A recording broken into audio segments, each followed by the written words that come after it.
Assalamu alaikum students. Today we will start our first chapter of class 8th and the chapter name is Operation on Sets. This is your chapter name Operation on Sets. यानी sets पे क्या क्या कुछ उनके अंदर क्या क्या operations हैं, क्या क्या मेथड्स हैं उसके। सबसे पहले हम सेट की डेफिनेशन देख लेते हैं। We know that set is a collection of well-defined distinct objects or symbols. हमें पता है कि सेट क्या है, कलेक्शन है well-defined objects की, well-defined distinct objects की। अब ये जो दो वर्ड्स हैं इसमें well-defined और distinct, इन दो का क्या मतलब क्या है, मीनिंग क्या है, वो मैं आपको बताती हूँ। वेल डिफाइंड मीन के कोई ना कोई सेट की प्रॉपर्टी जरूर हो। A set possesses some property means set of natural numbers, set of prime numbers, set of odd numbers, set of whole numbers. ये जितने भी आपके पास सामने ये नजर आ रहे हैं, ये क्या है, इनकी प्रॉपर्टीज हैं। Set of natural numbers, set of whole numbers, set of integers, prime numbers, odd numbers, even numbers, rational numbers, ये क्या है, भी प्रॉपर्टीज हैं। A set possesses some property, it means this set is a well defined set. अगर किसी set की कोई ना कोई प्रॉपर्टी एग्जिस्ट करती हो उस सेट में, तो वो क्या कहलाता है, वेल डिफाइंड सेट कहलाता है।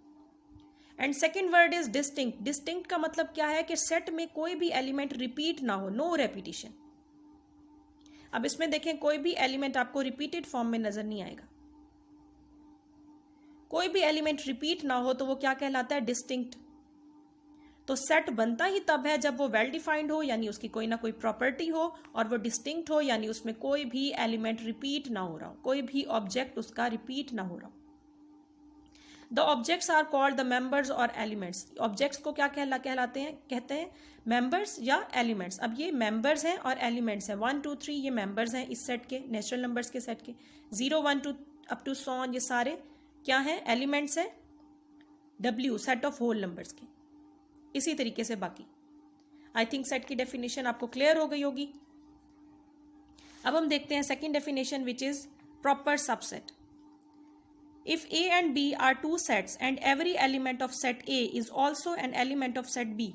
दो कोई से भी सेट हैं, set A and B, A का हर एलिमेंट बी का एलिमेंट है, but at least one element of set B is not an element of set ए।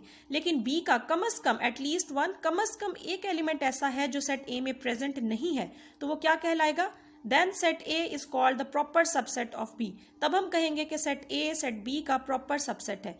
ए का हर एलिमेंट बी में प्रेजेंट है, लेकिन बी का एटलीस्ट एक एलिमेंट ऐसा है, कम अज कम एक एलिमेंट ऐसा है जो ए में प्रेजेंट नहीं है, तो हम क्या कहेंगे, ए बी का सबसेट है। It is denoted by the symbol. जी आपके पास सिंबल नजर आ रहा है, सी की तरह का सिंबल है। A proper subset B and it is and read as set A is a proper subset of set B. इसको हम एग्जाम्पल से देख लेते हैं। A is equal to 1 2 3 and B is equal to 1 2 3 4। अब देखें, सेट A के elements हैं, 3 एलिमेंट्स हैं, जो कि सारे तीनों एलिमेंट्स B में प्रेजेंट है, 1 2 3। लेकिन B का एक एलिमेंट 4 ऐसा है जो A में प्रेजेंट नहीं है, A में मौजूद नहीं है। A के ऑल एलिमेंट्स B में प्रेजेंट है, but at least one element of B is not present in A। It means A is proper subset of B, but B is not a proper subset of A। B का हर element B A में नहीं है, B A का proper subset नहीं है, लेकिन A का हर एलिमेंट B में है, तो ए बी का प्रॉपर सबसेट है। उसके सिंबल से हमने रिप्रेजेंट कर दिया A subset B. Now we will see the definition of improper subset. If A and B are two sets and set A is subset of set B and B is also a subset of set A, then A is called an improper subset of B and B is an improper subset of set ए। ए और B कोई से दो sets हैं। Set ए जो है B का subset है, कैसे कि सेट ए का हर एलिमेंट बी में मौजूद है, and B is also a subset of set A, और बी का हर एलिमेंट ए में मौजूद है, तो क्या कहलाएगा, ए बी का इम्प्रॉपर सबसेट है और बी ए का इम्प्रॉपर सबसेट है। यानी दोनों के सेट्स के अंदर जो वैल्यूज हैं वो सेम सेम है। फॉर एग्जाम्पल, सेट ए के अंदर वैल्यूज है 1 2 3, सेट बी के अंदर वैल्यूज है 3 2 1, तो वैल्यूज तो सेम सेम है ना। सेट ए सेट बी का सबसेट है और सेट बी सेट ए का सबसेट है। अब हम देख लेते हैं power set. Fourth definition, a set consisting of all possible subsets of a given set. एक सेट के सारे सबसेट्स, एक सेट के सारे सबसेट्स अगर निकाल लें तो वो क्या बन जाते हैं, वो पावर सेट बन जाते हैं। एक सेट के सारे पॉसिबल सबसेट्स एक सेट में कंसिस्ट हो, यानी उनको कंबाइन कर लें, इनक्लोज्ड कर लें ब्रैकेट्स से, तो वो क्या कहलाते हैं? पावर सेट ऑफ ए। जैसे कि ये आपके पास सेट गिवन है ए, सेट ए है, सेट ए के 2 एलिमेंट्स हैं, small letter A and small letter B. अब इस एक सेट के हम फर्दर सेट्स बना दें तो वो क्या कहलाएंगे? सबसेट्स कहलाएंगे। इन सबसेट्स को अगर हम इनक्लोज्ड कर दें ब्रैकेट्स की फॉर्म में, ये ब्रैकेट्स की फॉर्म में इनक्लोज्ड किया हुआ है, तो वो क्या कहलाएगा? Power set. कंबाइन कर लिया एक सेट के सारे पॉसिबल सबसेट्स। समझ आ गई? अब हम स्टार्ट करते हैं अपना फर्स्ट क्वेश्चन एक्सरसाइज 1.1 का। फर्स्ट क्वेश्चन अब हम स्टार्ट करने लगे हैं। First question is right all the subsets of the following sets. In sets के सबसेट्स आप लोगों ने फाइंड करने हैं, यानी एक सेट के सबसेट्स कितने बन सकते हैं, उसके कितने फर्दर सेट्स बन सकते हैं, वो हमने बताना है। एक सेट के जो फर्दर सेट्स, मजीद सेट जितने बन सकते हैं, वो आपने बताना है। अब जो आपके पास ये फाई होता है, ये हर सेट का सबसेट होता है। हर क्वेश्चन के स्टार्ट में आपको फाई नजर आ रहा होगा। ये जो फाई है इसको एम्प्टी सेट भी बोलते हैं, फाइव भी बोलते हैं। ये फाई जो है वो सारे सेट्स का सबसेट होता है हमेशा।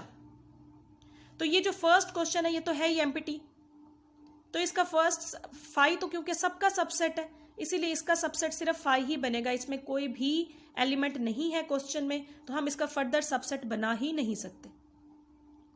फर्स्ट क्वेश्चन तो सिंपल है क्योंकि एम्प्टी सेट है, तो क्योंकि फाई हर सेट का सबसेट होता है, तो इसीलिए हमने सिर्फ इसको रिप्रेजेंट कर दिया फाई से। सेकंड क्वेश्चन देखते हैं। सेकंड क्वेश्चन में एक एलिमेंट आपको नजर आ रहा है 1, यानी ये सिंगलटन सेट है, क्योंकि इसके अंदर क्या है? सिर्फ एक नंबर है, एक डिजिट है, तो ये क्या हो गया? Singleton set.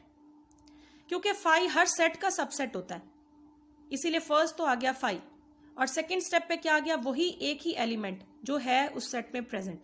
एक सेट के हम मजीद कितने सेट्स बना सकते हैं, सेपरेट करके, कंबाइन करके, वो हमने रिप्रेजेंट करने हैं। तो हम इधर तो है ही एक ही वैल्यू, तो वही एक ही वैल्यू आफ्टर फाई हम पुट कर देंगे। थर्ड क्वेश्चन देखते हैं। थर्ड क्वेश्चन में पेयर है आपके पास ए और बी का। अब देखते हैं हम इसके इस एक सेट के कितने सबसेट्स बना सकते हैं, कितने मजीद सेट्स बना सकते हैं। फाई क्योंकि सबका सबसेट है, स्टार्ट करेंगे हम फाई से, उसके बाद इनको सेपरेट कर देंगे, फिर हम लास्ट में कंबाइन करेंगे। सेट ए अलग से बन सकता है इस सेट में से, सेट बी अलग से बन सकता है इस सेट में से, क्योंकि ए और बी सेपरेट हो गए। अब हम इनका कंबाइन एक सेट भी बना सकते हैं, वही जो क्वेश्चन में गिवन है। तो ये सेट के फर्दर सबसेट्स, फर्दर सेट्स हैं। इसके अलावा कोई पॉसिबिलिटी नहीं है मजीद बनाने की, क्योंकि हम अलग भी बना चुके और हम कंबाइन भी बना चुके। अब हम क्वेश्चन नंबर 2 देख लेते हैं। Right all possible subset proper subsets of the following sets.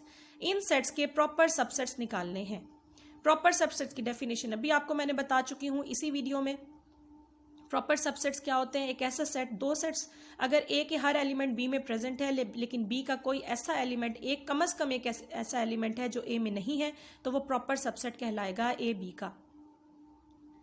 Proper subset में हमेशा हम सबसेट्स तो बनाते ही हैं, लेकिन लास्ट सबसेट को इग्नोर कर देते हैं। जैसे इसमें तो फाई ही सिर्फ बनता था, इसमें फाई और 1 बनता था, इसमें phi A B and A B बनता था। लेकिन अगर हम प्रॉपर सबसेट लिखेंगे तो हम हमेशा प्रॉपर सबसेट में लास्ट वाले सबसेट को नहीं लिखते, लास्ट सबसेट को नहीं लिखते। यानी अगर इसका प्रॉपर सबसेट बनाते तो सिर्फ फाई लिखते, इसका प्रॉपर सबसेट बनाते तो सिर्फ फर्स्ट 3 एलिमेंट्स लिखते। इसी तरीके से इस वाले क्वेश्चन में ए आपके पास है दिया हुआ, एक ही सिर्फ आपके पास नंबर है, एक सिंगलटन सेट है ये भी आपके पास, क्योंकि इसके अंदर सिर्फ एक एलिमेंट है। तो अब हम इसके जब पॉसिबल सबसेट्स बनाना चाहें तो आपके पास क्या बनेगा? फाई और फिर ए बनेगा। लेकिन क्योंकि हम प्रॉपर सबसेट्स बना रहे हैं, प्रॉपर सबसेट्स में लास्ट सबसेट नहीं लिखते, तो हम इसीलिए इधर क्या करेंगे? ए को हम लिखेंगे ही नहीं, सिर्फ आपके पास इसका भी आंसर क्या बनेगा? फाई। अब इधर देख लेते हैं next question 0 and 1। First subset is phi, then singleton set, 0 अलग से 1 अलग से, उसके बाद इसका कंबाइन बनना था 0 और 1, जैसे कि इधर कंबाइन बनाया था ए एंड बी। लेकिन क्योंकि प्रॉपर सबसेट है, प्रॉपर सबसेट में 0 और 1 लिख दें तो ये तो सेम हो जाएंगे। और प्रॉपर सबसेट की डेफिनेशन में क्या चीज है कि एक ऐसा एलिमेंट होगा जो बराबर नहीं होगा। जैसे देखें इधर 0 1 है, इधर 0 है 1 नहीं है, इसको अगर कंपेयर करें तो ये एक दूसरे के प्रॉपर सबसेट बन रहे हैं। इधर देखें तो इधर 1 है लेकिन 0 नहीं है, सेम नहीं है, एटलीस्ट वन एलिमेंट ऐसा हो जो ना हो, ये हमने डेफिनेशन में देखा। लेकिन अगर हम इधर लास्ट सेट लिख लेते 0 और 1 तो वो तो सेम सेम हो जाते 0 1, तो ये प्रॉपर सबसेट तो ना रहता। फिर प्रॉपर सबसेट में तो कुछ ना कुछ मिस होना चाहिए। अब हम थर्ड क्वेश्चन को देख लेते हैं। 1 2 3 1 2 3 ये 3 आपके पास एलिमेंट्स हैं, इनकी हम सबसेट्स बनाएंगे।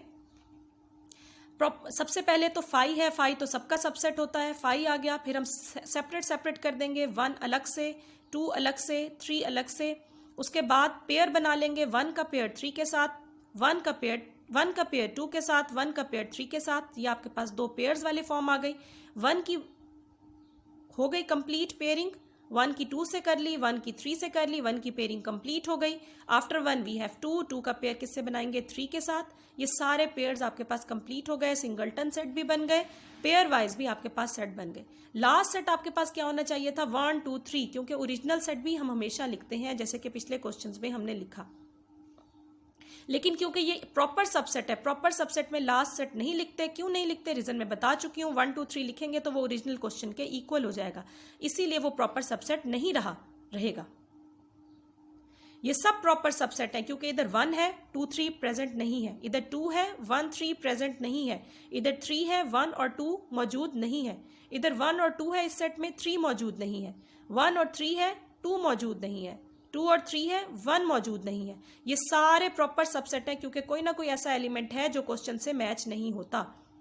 लेकिन लास्ट अगर हम सेट लिख लें 1 2 3 तो वो क्या बनेगा? वो प्रॉपर सबसेट नहीं रहेगा क्योंकि तीनों एलिमेंट्स मैच होंगे। इसीलिए प्रॉपर सबसेट्स में हमेशा लास्ट सेट को नहीं लिखा जाता। Now we will see question number 3। Right the power set of the following sets. Power sets बिल्कुल सिंपल है, बस उनके गिर्द ब्रैकेट आ जाती है अलग से, उनको इनक्लोज्ड कर देते हैं ब्रैकेट से। उसी तरीके से ही सबसेट्स बनाए जाते हैं जैसे कि क्वेश्चन नंबर 1 और 2 में आपने बनाए। फर्स्ट सेट आपको पता है एम्प्टी होता है, फिर आपके पास ये सिंगल सेट आ गए -1 और सिंपल 1, और फिर आपने पेयर बना लिया -1 और 1 का। ये आपके पास 4 सेट्स बन गए और उसको इनक्लोज्ड कर दिया ब्रैकेट से। पावर सेट की खसूसियत ही यही है कि हम उसको इनक्लोज्ड कर देते हैं ब्रैकेट से। इसी का सेकंड पार्ट देख लेते हैं। 3 सेट्स, 3 वैल्यूज हैं, 3 एलिमेंट्स हैं। First is empty, then 3 singleton set A, B and C separate, then by making pairs A paired with B, A paired with C, ये आपके पास सामने है। A का पेयर B के साथ, A का C के साथ, A की पेयरिंग हो गई कंप्लीट। अब B का पेयर C के साथ, ये आपके पास हो गया। और लास्ट A B C, क्योंकि इधर हम प्रॉपर सबसेट की बात नहीं कर रहे, पावर सेट की बात कर रहे हैं, इसीलिए हम लास्ट सेट को भी लिखेंगे और इनको क्या कर दिया? इनक्लोज्ड कर दिया एक और ब्रैकेट के साथ। तो ये आपके पास कंप्लीट हो गया power set. I think so ये तीनों क्वेश्चंस आपको इजीली समझ आ गए होंगे। डेफिनेशंस भी अच्छे से लर्न कर लें, क्वेश्चंस की प्रैक्टिस कर लें। Thank you.